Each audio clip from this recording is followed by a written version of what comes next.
Anao tamberina na hoe jery todika vetivety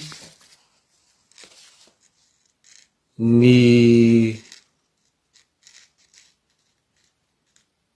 fanonganam-patsakana miaraka sy nobaikoin'ny mpanjana tany frantsay tamin'ny 2024 isika. Tsy mamorona na inona na inona ny tenako fa misy ny vavolombelona mijoro nanamafy izany de tompokila de teratsiraka izany ny raha tsika nahita ny video ary tsy maty vonoina ao amin'ny YouTube famitaam-bahoaka satria tsy fitiavan-tanindrazana fa fitiavam-pahefana tafahoatra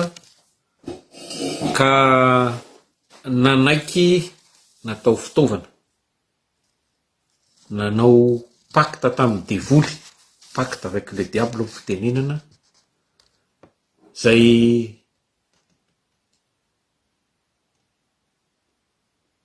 fanonganana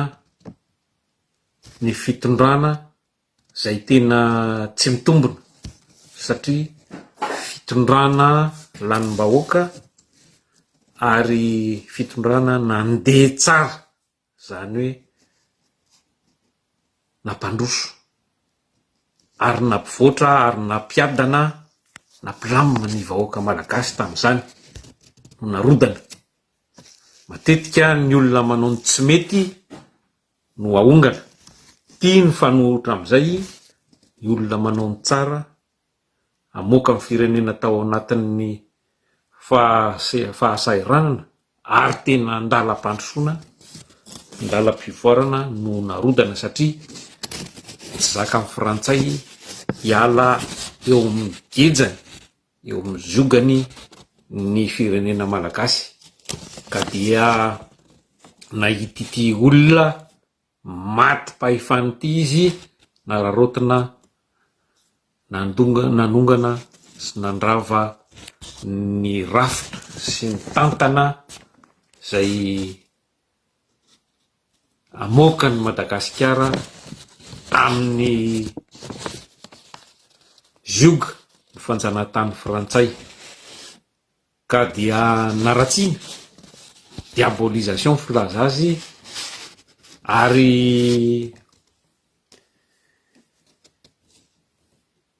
namboarana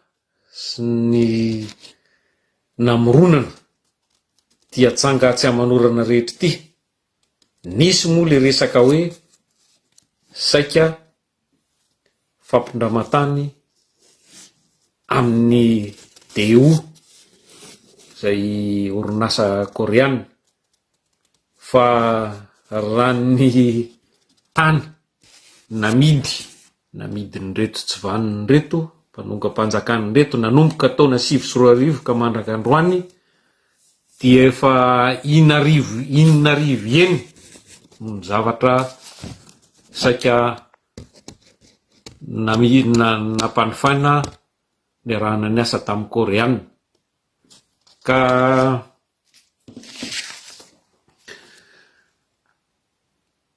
mena vahiny ny tany na any Bamangoky na Marovoy eran'ity faritra rehetrarehetra ity dia ady tany ary ny vahoaka foana no manana ny diso fa reo vahiny no arovana zao ny sinoa tena midebarika ary manao zay vitany rehetrarehetra mamaritra ty tany fambolen'ny malagasy rehetra ity ka tokony samy isaintsika. Vokany dia noho zany olona mpamadika mpiray tsy kombakomba amin'ny mpanjana tany zany dia tsy misy zavatra antenaina sy andradraina ho an'ny malagasy satria lainga, fitaka, fampanantenana pôkaty no hita atreto. Ka mbola manamafy izay ny fangatahany ny zoom-pirenena frantsay, naturalisation. Nefa mbola teo ampitantanana ny firenena malagasy tamin'izany. Ary tena tsy fantany na hodiny tsy fantatra zany hoe conflit d'intérêt izany, satria rehefa mizaka ny zo frantsay ianao dia tsy afaka hiaro ny tombontsoan'ny malagasy itsony, tsy afaka hiady ho an'ny tombontsoam-pirenena. De fa raha tsika mahita reo nositsika resaka verenjavona fotsiny, eo koa ny resaka tombontsoa,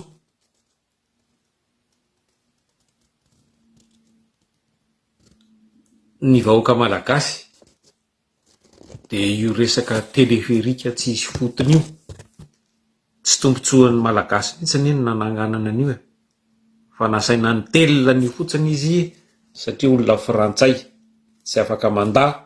fa manaiky mibaiko ny frantsay lehibe. Ka fitondrana ny orona tamin'ny tsy marina hatrany amboalohany, ary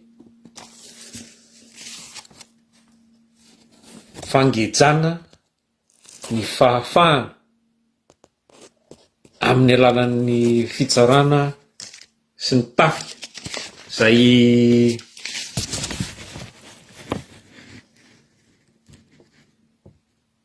vodina ary bakiona tanteraka amoritra anagadra ny malagasy mitovy aminy. Ka ny tany tsy misy lalàna,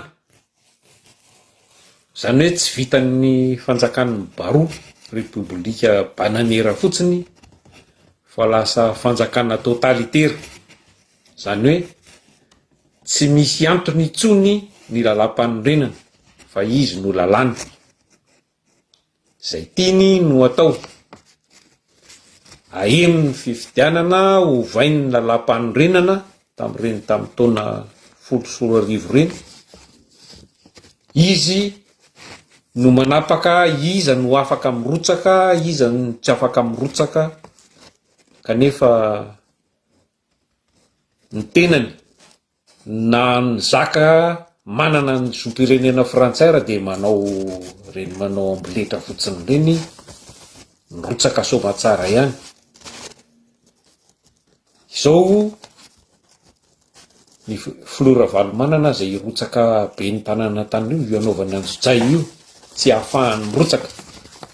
ka izy no manapaka, izy no afaka mivory, izy no afaka milahatra an-dalambe. Zany hoe rehefa olona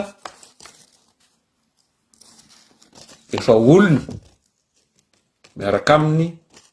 dia mahazo, zany hoe lasa firenena anjakan'ny tsirariny ny firenena malagasy, misy tombo sy ala ho ny fitenenana, fitsarana à deux vitesses, zany hoe tsy mitovy, miangatra, mitanila, ka miteraka fizarazarana lalina eo amin'ny malagasy izany rehetra zany, zay mety hiteraka korotana mahatsiravina raha mitohy, satria ahoana ny sasany mahazo, ahoana ny sasany avela milatsaka, sasany tsy avela, fa amoronana nyty atsanga tsy amanorana rehetra ty, dia fehin'izay dia anaty kizo tanteraka ny firenena malagasy. zany anaty impasse, tsisy lalana ivoahantsika amin'izao savorovoro sy fahasairanana lalina izao, satria mikatso no ny maronisa doublon fantôme matoto. Ahoana moa ny ampandrosoana matoto firenena? Olona vidiana, olona tambazana, novana fety zarana nyty rehetrarehetra ty, tsy hanao zavatra ratsy amin'ny resaka vidiana ohatr'izany. Da ahoana zany tsy ampandroso firenena noviana ny vahoaka ohatr'izany. Ka na iza zany be ny tanànan'Antananarivo, na iza député,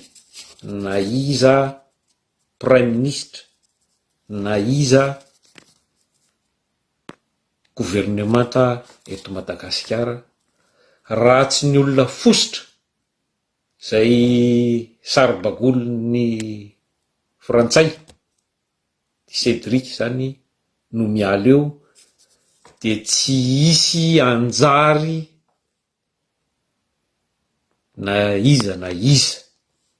hanao zavatra ampandroson'ity fireneny ity, fa izy no vato misakana, tsy fifidianana na fanovana gouvernemanta na fanovana prime ministre. Io moa itsay, io miziriziry io koa, tsy fanovana lalam-panorenana no vahaolana, satria tsy afaka ny andeha ara-dalàna ny firenena entina olona tsy ara-dalàna sy tsy tan-dalàna. Ka mihevitra ny tenany eo ambonin'ny lalàna, tsy misy hafa ny toedra raha tamin'ny fanjanahantany na azo lazainy hoe mbola ratsiratsy kokoa noho izany ara no manjoa antsika ankehitriny sy iaina amin'ny malagasy ankehitriny. Ka satria izany dia fantatra tamin'izany andro zany ireo mpanjana tany, de fantatra ny teti-dratsiny sy amin'ny mahavahiny azy, fa ankehitriny dia tompotrano malagasy tovy amintsika ihany zay azo lazaina hoe ambody sarona ody janak'ondry, sarotra ody janak'ondry araka ny fitenenana, no manimba antsika gasy lasa frantsay. Olona mivolavolainy amorika sy amsavy ny malagasy mitovy aminy, mampisavorovoro ary mampizarazara ary manakorotana ny firenena malagasy ny fisina olona mpamadika na traître eo ampitantanana andohan'ny fitantanan'ny firenena, zay tsisy azo antenaina na dia kely azy na kely de kely amin'ny olony ratsy tahaka izany. Satria malagasy de milaza hoe aleo mifanena amin'ny mpamosavy toy izay mifanena amin'ny olona mpandainga, ary ty zavatra mpandainga rain-tany ary tena mamosavy ny vahoaka malagasy. Ka efa ela no notazaina tamin'ny fandeferana anaiky aritra ny aizin'ny delestazy sy aritry maimbo amin'ny fako ary ny fay rano tsy fisina rano isika. Ka raha mbola tsy trotra dia hofaty am-pitorana eto tsika fa tsisy afa-tsy ny fanafany dia ny fanalana an'io amin'ny fomba rehetra eo amin'ny toeran'io, satria efa tapitra na olany sy na odiny avokoa fitsarana, ka tsisy zavatra andeha eto na anao inona na anao inona raha iresaka hoe andeha anao ny ara-dalàna amin'ny fanajana lalàna isika. Fa ohatran'ny nataony niditra nandroba dia tsy misy hafan'izay koa fanalana azy teo dia ahongana, arotana ohatran'ny nataony ihany. Ka tsy ho afaka ny androsinao oviana isika ary tsisy fahafahana na oviana raha mbola eo no eo ka de manaiky atsika rehetra hieritreritra mba tsy hitaza-potsiny izao fanombanan'ny firenena zao, mba hataovy an-tsaina hoe hitaza-potsiny ireo mpanjana tany, ireo razambe atsika, ireo zoky ray aman-drenitsika tany aloha, tsy nanana fahafahana ohatr'izao tsony ane atsika na amin'ny firenentsika raha mety efa tsy nisy tsony za Madagasikara zany fa Mendrala anarana hafa. Ka dia mahereza ry vahoaka malagasy mijoroa sahy fa alao maty miady ho an'ny fahafahana sy ho an'ny asina maha-olombelona fa tsy hiafara amin'ny fitsimponana fako, iandry ho fadiranovana tsy misy horaisina, zay vao maty am-pitorana fotsiny eo. Rehefa hiady samy miady any, alao miady maty miady amboninahitra. Hozy izy le fitenenana ray zay hoe mieux vaut une fin dans l'horreur qu'une horreur sans fin. Zany hoe alao na de ho mafy ary ko mediatra manaina ara ny tolona hialana amin'izao zavatra mahatsiravina horreur fijaliana zao, toy izay hijery fotsiny dia ho hitsahana tapin-doha, kejaina ho andevozina ary faty ihany, maty ho azy toy ny valalan'ny samboromboka. Ka dia alahoery malagasy raiso ny andraikitrao fa tsy azo ekena izao fitondrana jadona manao zay tiany atao izao. Misy ny lalàna, misy ny atao hoe fanjakana, misy ny atao hoe fitsarana, misy ny atao hoe tafika. Reo no andro mahafirenena amin'ny firenena. Da dia mijoroa daholo isika rehefa herivelona eto amin'ny firenena, nao mitafika, nao mipiasa-panjakana, na eny amin'ny tantsaham-pamboly, na iza rehefa malagasy mbola hoe tia an'izany Madagasikara zany ary hiady sy joro ho an'ny taranaka malagasy. Mahereza daholo tompo kilasy tompo vavy.